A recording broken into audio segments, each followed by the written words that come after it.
The education loan disbursement process is as important as getting your loan sanctioned, because a late disbursement can lead to late fees and increase the overall cost of study. Hi guys, my name is Aman and I am one of the founding member here at GyanDhan. Today we will be discussing the ICICI education loan disbursement process and every aspect related to it. So let's get started.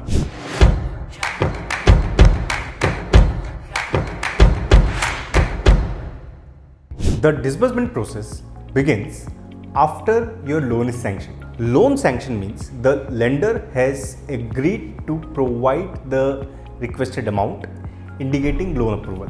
However, it doesn't mean the funds have been released yet.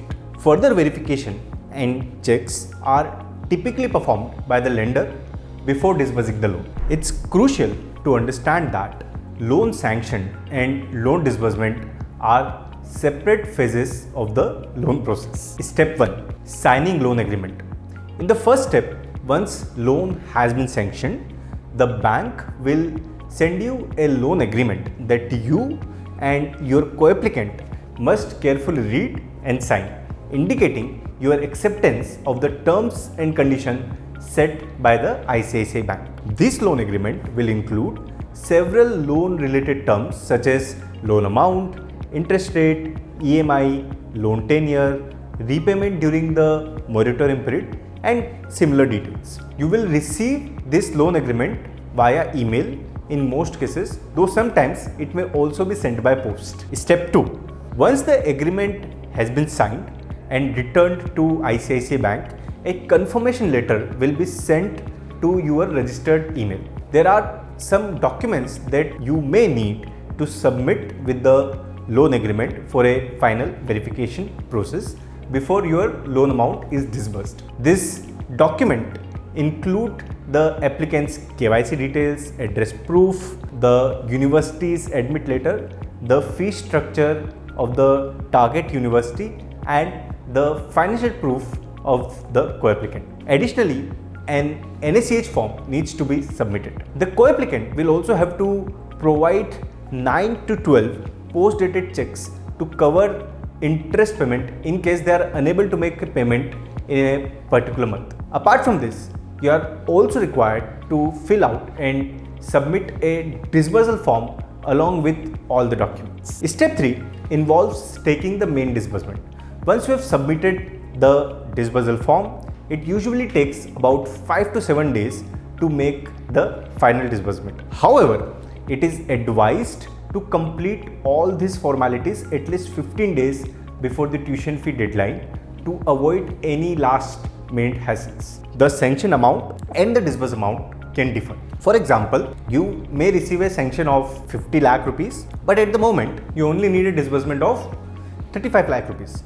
This is up to you. It is important to understand that interest is charged only on the disbursed amount, so only the required amount should be disbursed. This small saving can significantly reduce costs in the long term. The tuition fee is disbursed directly to the university.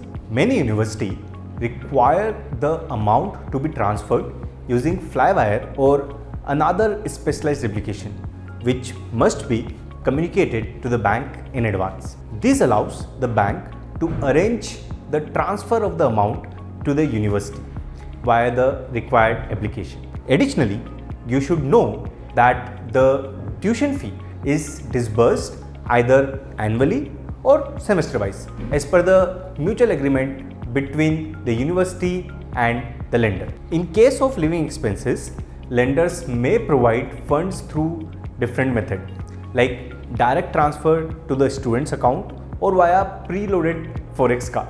These funds are meant to cover accommodation, meals, transportation and other living expenses, giving students the financial flexibility to focus on their studies without worrying about money. Proper management of these funds is essential to ensure that students can comfortably afford their living expenses throughout their academic program. In some cases, what happens is that a preloaded forex card can be given and as soon as the student land and open a foreign bank account, the living expenses are transferred to that account. Although in this case it is recommended that you have a discussion with your bank about the TCS, forex and other additional charges. When going through the education loan disbursement process, you may face some challenges that can make it difficult to get your disbursement. Awareness and preparation are key to overcoming these hurdles and ensuring that financial aspects do not disrupt your academic pursuits. First challenge that you may face: documentation error. Incorrect or incomplete paperwork can delay disbursement. So double check all your paperwork for accuracy before submission. Second challenge that you may face is the communication gaps. Misunderstanding between you, your lender or the educational institute can complicate the process. Make sure to keep open lines of communication and seek clarification whenever required. Third challenge that you may face is disbursement timing. If the disbursement schedule doesn't align with your academic calendar, it can cause financial strain. Discuss your institution's payment deadlines with your lender to align the schedules. The fourth challenge that you may face is policy misinterpretation. Lender policies or terms can lead to unexpected issues. So carefully review your loan agreement and consult your lender if you need any clarification. Fifth challenge that you can come across is foreign exchange complications.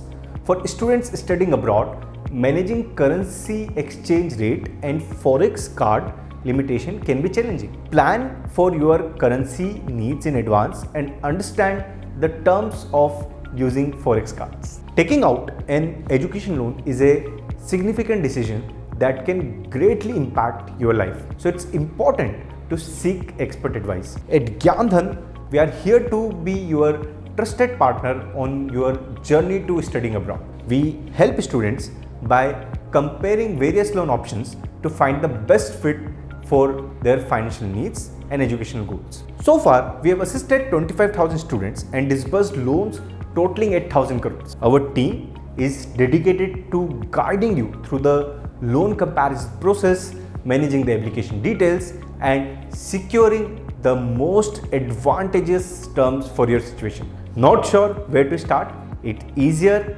than you think. Just click the link in the description to check your loan eligibility with a few quick questions and let our team take care of the rest. That wraps up our video for today. Thank you for watching. If you found this video helpful, please like and subscribe. For more updates, if you have any question or need more information about education loans, leave a comment below and we will get back to you promptly. Until next time, keep making smart choices for your educational future.